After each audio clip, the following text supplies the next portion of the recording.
ग्रंथों की उस परंपरा के ज्ञान की फिर एक बार समीक्षा आवश्यक है।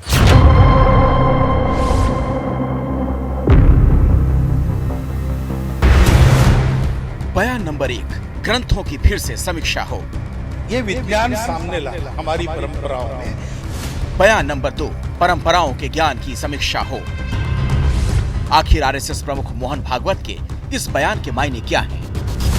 आखिर आरएसएस प्रमुख को ग्रंथों की समीक्षा की जरूरत क्यों महसूस हो रही है?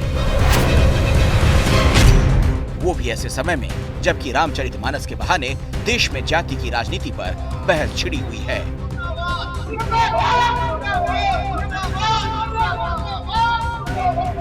क्या आरएसएस प्रमुख को जाति की राजनीति के सिर उठाने की फिक्र सता रही है? ये समझने के लिए आपको मोहन भागवत का पूरा बयान सुनना जरूरी है। पहले हमारे यहाँ ग्रंथ नहीं थे, मौखिक परंपरा से चला। बाद में ग्रंथ हुए, वो ग्रंथ इधर से उधर चले गए। फिर बाद में स्वार्थी लोग भी घुस गए, उन्होंने ग्रंथों में कुछ कुछ घुसा दिया जो बिल्कुल गलत है। तो उन ग्रंथों की उस परंपरा के ज्ञान की फिर एक बार समीक्षा आवश्यक है। मोहन भागवत किस ग्रंथ की बात कर रहे हैं ये साफ नहीं।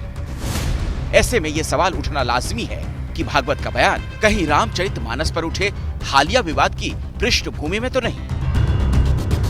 पिछड़े और दलितों का एक बड़ा तबका रामचरितमानस की कुछ चौपाइयों को लेकर सवाल खड़े कर रहा है।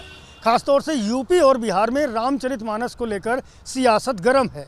ये दोनों ही राज्य पॉलिटिकली बेहद अहम है। आलम यह है कि जाति की राजनीति के योद्धा मानस विवाद को लगातार हवा दिए हुए हैं। हमने रामचरितमानस की कुछ चौपाइयों पर, जिससे इस देश की महिलाएं,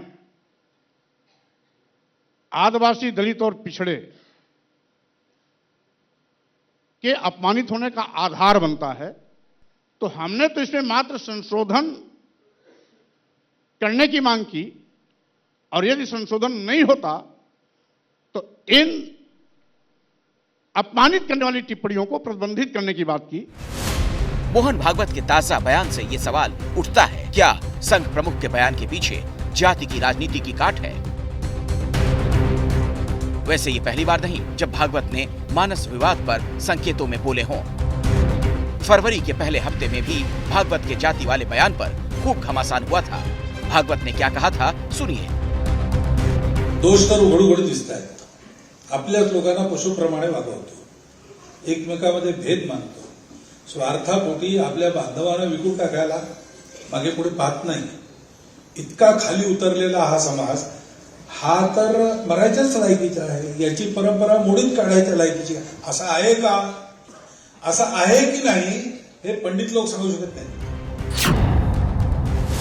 आरएसएस से लेकर बीजेपी तक को ये इल्म है, बहुसंख्यक तबका अगर जाति की राजनीति में उलझा तो ये सियासी तौर पर हित में नहीं होगा। इसीलिए माना जा रहा है कि भागवत के हालिया बयान जाति वाले सेंटिमेंट पर मिट्टी डालने की कोशिश है। Bureau report, ABP news.